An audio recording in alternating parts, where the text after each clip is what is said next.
अपने स्टूडियो में अमरिंदर तिवारी जी का हम लोग स्वागत करते हैं। नमस्कार।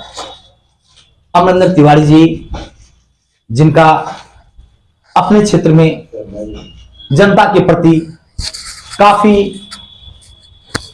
लोकप्रिय चेहरा रहे हैं, जनता के लिए जुड़े रहे हैं और जनता के हित के लिए आप काम करते रहे हैं।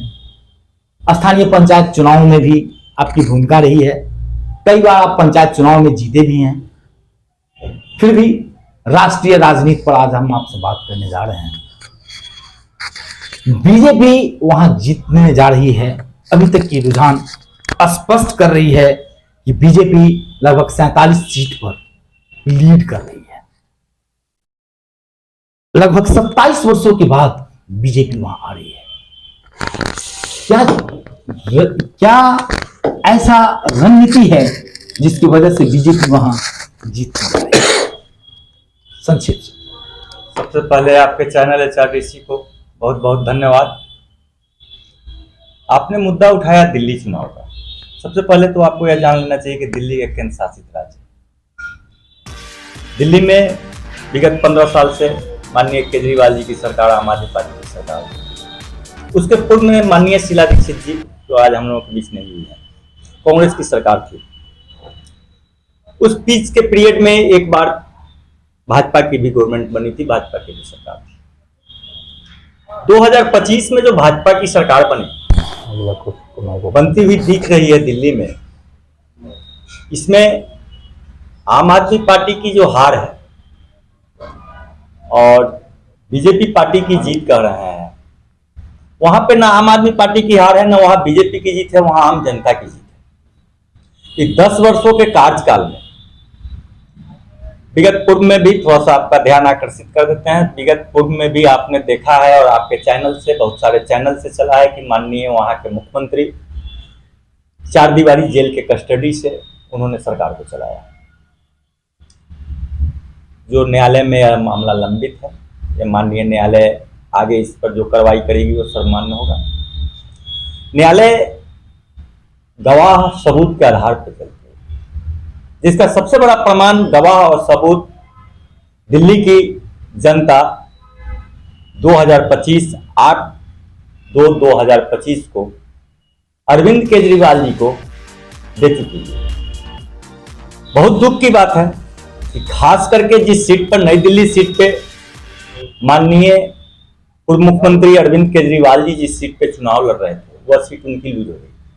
ये बहुत परेशान की बात है, जिसके लिए खुद जिम्मेवार अगर कोई होगा तो आम आदमी पार्टी के संरक्षक, आम आदमी पार्टी के अध्यक्ष, आम आदमी पार्टी के सब कुछ माननीय अरविंद केजरीवाल जी। जनता को आपने जो वादा किया, उस वादा के मुताबिक आपका पैटर्न, आपका कार्य सरजमी पे सही ढंग से नहीं जा पाया। आपने बिजली मुफ्त देने की बात कही, लेकिन सभी जगह नहीं गया। आपने वाहन बस सेवा मुफ्त देने की बात कही, वो सही जगह नहीं पहुंच पाया। आपने मद निषेध करने की वादा किया था, आपने मद निषेध घोटाले में चले गए।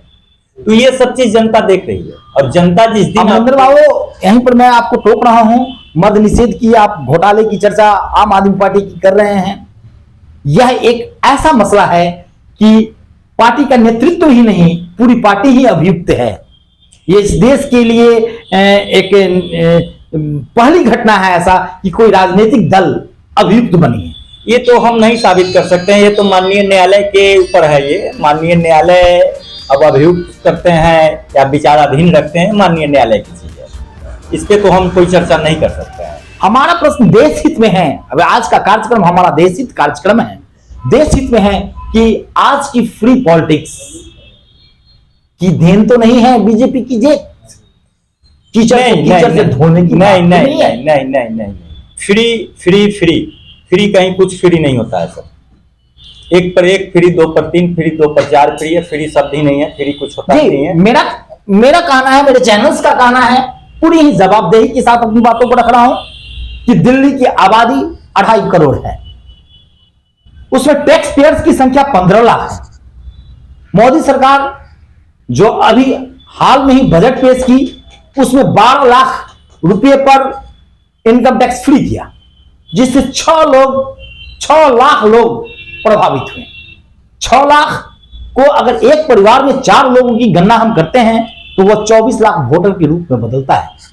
क्या यह एक बहुत बड़ा कारक नहीं बना है दिल्ली में बीजेपी के स्विंग करने के पीछे? ये दिल्ली में ही नहीं सर, ये पूरे हिंदुस्तान में ये टैक्स का जो आपका स्लैब आया है, इस पे कल मैं एक न्यूज चैनल पे देख रहा था, पूरे तरीके से उस टैक्स का स्लैब प्रकाशित की जा रही है।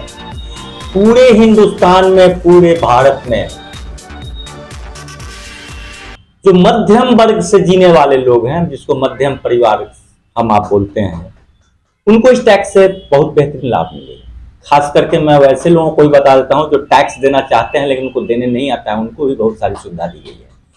इससे 2 फायदे होंगे। एक तो उस स्लैब के तहत आने वाले आम मानस जनता जो है उनको सुविधा मिली। दूसरी, गवर्नमेंट को भी इसकी फैसिलिटी मिली कि उनके पास भी टैक्स के स्वरूप में, जो कर के रूप में जो जाएगा वो भी खजाना भरेगी और माइनस के रूप में नहीं बढ़ेगी।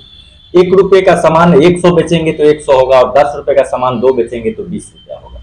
तो ये टैक्स के स्लैब से सरकार के भी खजाने में भरपाई होगी और आम जनता को भी बहुत सारी राहत और सुविधा उपलब्ध होगी।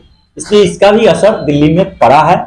लेकिन दिल्ली में ये सारी असर को छोड़ दीजिए, दिल्ली की जनता जो डिसीजन ली है वो सर्वमान्य डिसीजन है और वहां की जनता त्रस्त हो चुकी हुई थी सिर्फ घोषणाओं से।